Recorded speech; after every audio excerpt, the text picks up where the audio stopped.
Good afternoon guys, this is Ace back with another custom video, and this time we're going to be looking at the Master Grade Delta Plus. Now if you remember, I've already done the review of this guy, and I wasn't 100% happy with this color scheme. It's a very unique color scheme, but in my opinion it was just a little bit too dull.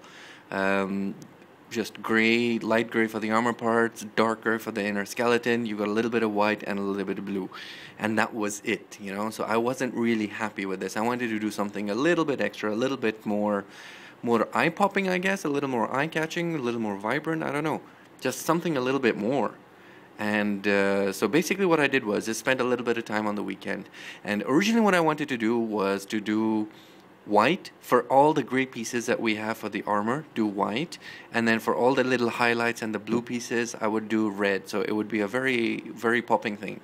Now the problem with that was that when I was looking at the stickers and the decals, they are all in either white or light gray, so it just wouldn't catch, you know. None of them would really stick out. So I needed to find some colors that were a little bit different, similar but a little bit different, so that the decals and stickers would actually show. And basically, let me show you what I got, what the final product is. Here we go. So as you can see, it's a very different color scheme. It is something that I wanted to do a little bit of. The colors that I have used are a little bit more metallic in nature, and that's simply because I haven't really got any Gundam which I've painted in metallic color scheme. And I think it's come out really well. If you look at it, the basic color schemes that I've used is this metallic color over here, this purple, there's red, black for the inner skeleton, and that's it. So there are 4 colors. Okay, you've got a little bit of gold on here, but that's just mainly for the pistons, you know, when they move in and out. But apart from that, I've literally used just these 3 or 4 colors, and in the end I think it's come out quite nice. So as you can see, we've got a very nice metallic color over here. And the issue is that I don't have any other metallic colors apart from this one and a couple of other, you know, very funky colors. None of the normal metallic red, blue, and all of that sort of stuff. So I needed to figure out that how do I get the rest of the things to be a little bit metallic as well. I don't have a paintbrush, an airbrush, so I can't use the method of having, you know, the silver paint and then putting the clear color on top of it. I didn't want to. I have the clear colors in the Tamiya, but the thing is that I hand paint those for the details. For any larger parts, I can't do it because then I have to use a paintbrush, and the detail and the finishing is really bad. So what I actually did was something a little bit different. What I did was I first painted these pieces with silver, and then I did a very light coating of the actual spray paint color. And what this did was actually give this whole thing a very metallic or shiny color. So it ends up looking metallic even though it's not a pure metallic color, which I thought was a very nice effect. And that's what I've done for the whole thing. I mean, everywhere that you see the different colors in terms of purple or red, I've actually gone and I've done exactly that. So you've got the silver paint, and then on top of that it's a light shade or a couple shades of the actual color, whether it's purple or red. And I think the final product looks pretty good. Then I've gone in and I've given it the stickers, I've given it the decals, I've given it the little bit of highlighting with panel lining. So it ends up looking pretty good in my opinion. And again, I'm really bad with names. I have no idea how to name these guys. I know there's a lot of people that come up with good names. So if you guys want to come up with a name for this guy, please, by all means, go ahead.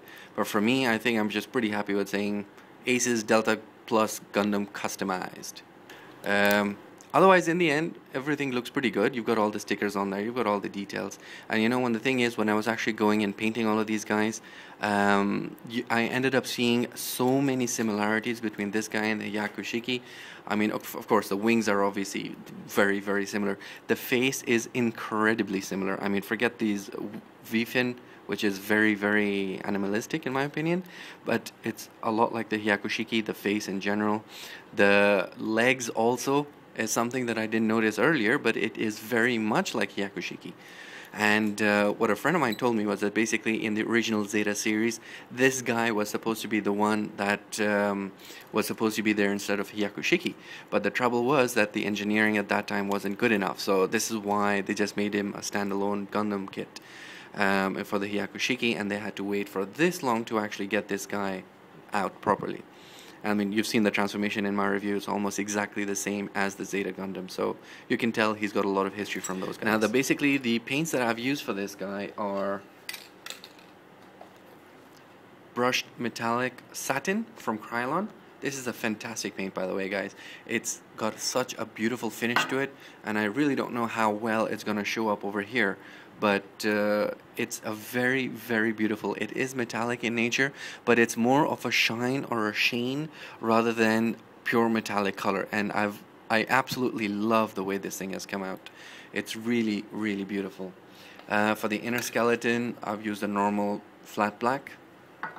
And then for all the red pieces and highlights, I have used the banner red, which is a very nice red, by the way. It's a very shiny red. It's a popping red. It's not really dull. And finally, for all the purple pieces, I've used purple gloss. And of course, I've covered everything out with the clear gloss at the end of the whole thing.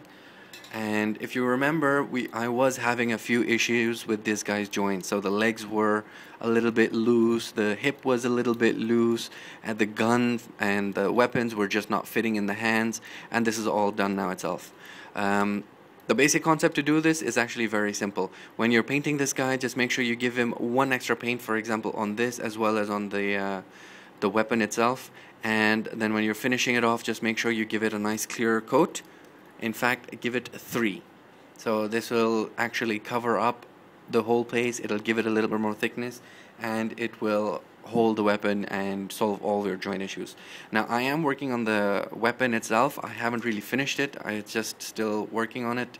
But as you can see, I've basically painted this guy black. I've given it a few highlights of that same metallic satin color, and I've just gone in there, just given the first coat of silver, and what I want to do is start going over that and making it a little bit more metallic. So like, for example, over here you can see I've just started doing it. It's just the first coat. So this is still I'm working on, but this thing, the Gundam holds the weapon itself perfectly fine now, so there's absolutely no issues there whatsoever. Alright guys, this is Ace. I hope you've enjoyed this video. I've definitely had a lot of fun building this guy. I had a lot of fun customizing this guy and fixing all the small issues. I think this guy in the end looks really good. But please do let me know what you think, what your thoughts are, what your comments are. I'd love for you guys' opinion to see how I could have made this better, what I could have done better. And of course, please do remember to subscribe. There's a lot more Gundam goodness coming. See you guys.